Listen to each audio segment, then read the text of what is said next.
Colleen Ballinger, A Flippant Narcissist, Part 3. Hello, I'm H.G. Tudor, analysing the allegations that are being made against the YouTuber and comedian Colleen Ballinger. We now talk about the experiences of Johnny Silvestri. Silvestri said that he and other fans, many of whom were also minors, would video chat with Ballinger as often as 5 times a week for hours at a time. Monopolization of time, hoovering, repeated behaviours, in which she would dump on them about her relationship with Evans. Once again, this demonstrates a lack of boundary recognition, that it's happening to not just McIntyre, but this evidence is being supported by other individuals. Now, some people might think to themselves, well, she's upset, she's going through a difficult time in a relationship, but she's talking to children. She's also talking to people who are her fans. It's not like they actually really do know her, or that they have a proximate relationship with her. It's a parasocial relationship. However, she likely deems them to be extensions of herself, and therefore feels it is entirely appropriate that she can talk to them about these matters. Why?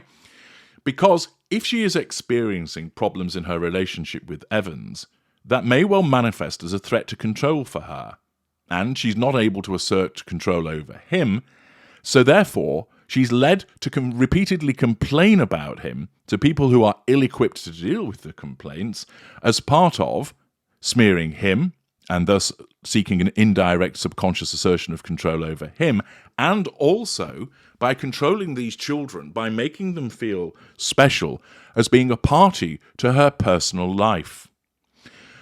By engaging in such behaviour on a repeated basis over a repeated period of time demonstrates a considerable sense of entitlement on the part of Ballinger, an absence of emotional empathy for those children being dumped on in this fashion, a lack of accountability for her behaviours, a lack of her own coping mechanism to deal with the problems in her own relationship, whether real or imagined, an absence of boundary recognition. It is manipulative behaviour to make them feel sorry for her. Silvestri stated, she was dumping on us. She was like, I'm so sad. I don't think Josh is going to propose to me. And she would do things like that, and she was turning fans against him. Another former fan, identified as Becky, in her Huffington Post interview, talked about an interaction she had with Ballinger at a live show in 2018. During the show, Becky, who was 16 at the time, was called on stage to take part in a yoga challenge. During the challenge, Ballinger told Becky, who was wearing a short romper, to lay down on her back. She said, at this point, I was like, this is inappropriate. I'm not dressed for this. But I looked up to her so much, and I just trusted her so much that I did it. I laid down and she just spread my legs wide open for everyone to see. Belittlement, humiliation. Silvestri, who was actually working for Ballinger during the tour in question, and was present the night Becky took part in the yoga challenge, said it was an uncomfortable night because Ballinger was not remorseful. Absence of remorse, absence of emotional empathy.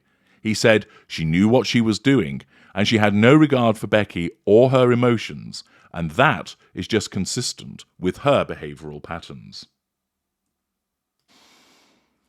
In another incident of inappropriate behaviour, a video is available which shows Ballinger on stage with a 9-year-old boy.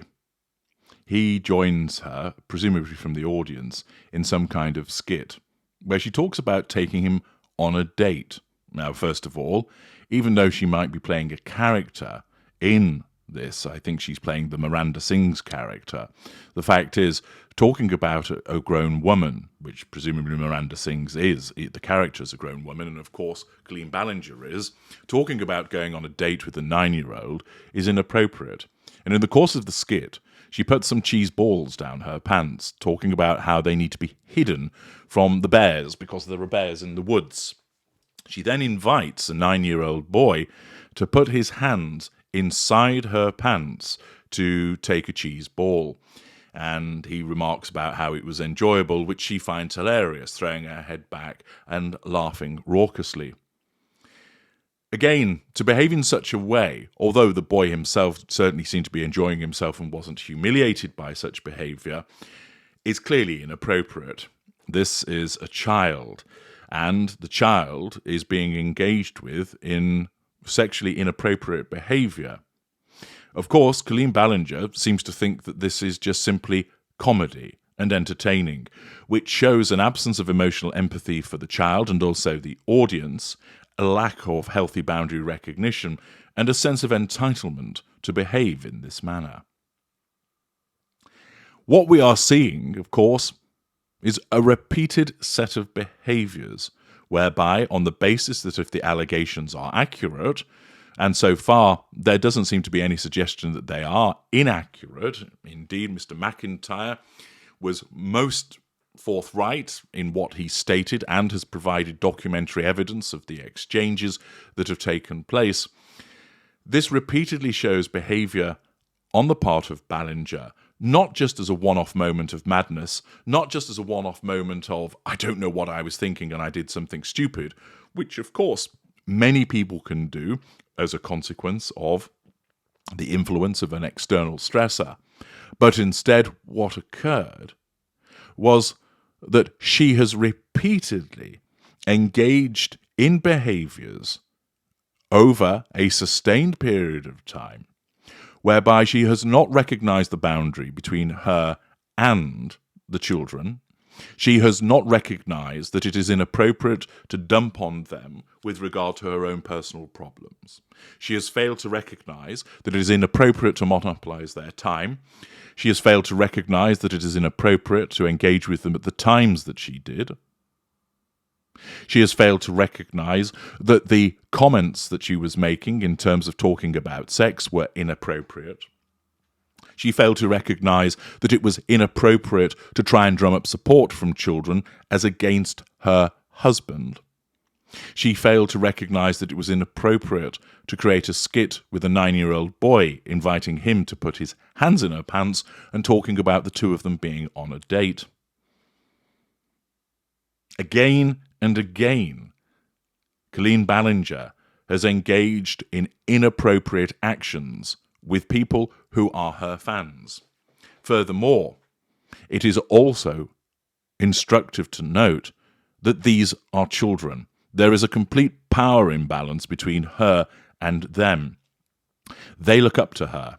They do not understand the world. They think that because she is chatting with them, that they are made to be special.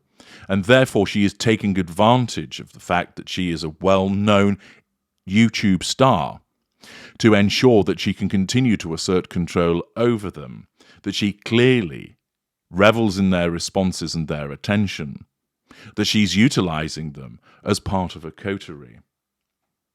Accordingly, because this has gone on over a sustained period of time, and it shows repeated narcissistic indicators on her part, underpinning a sense of entitlement, an absence of emotional empathy, a lack of accountability for her behaviours, grandiosity in the way that she behaves, a degree of haughtiness that can be seen, repeated manipulative behaviour and aspects of the narcissistic dynamic, we have many narcissistic indicators on display. These allegations came to light, which has then prompted Colleen Ballinger to respond by creating a response video. This, of course, might be viewed as her exhibiting a response to a perceived threat to control posed by all of these allegations claiming that she's behaved inappropriately. In the next part, I am going to explain how her response in this video is perhaps the most damning piece of evidence in support of what she actually is. Join me there.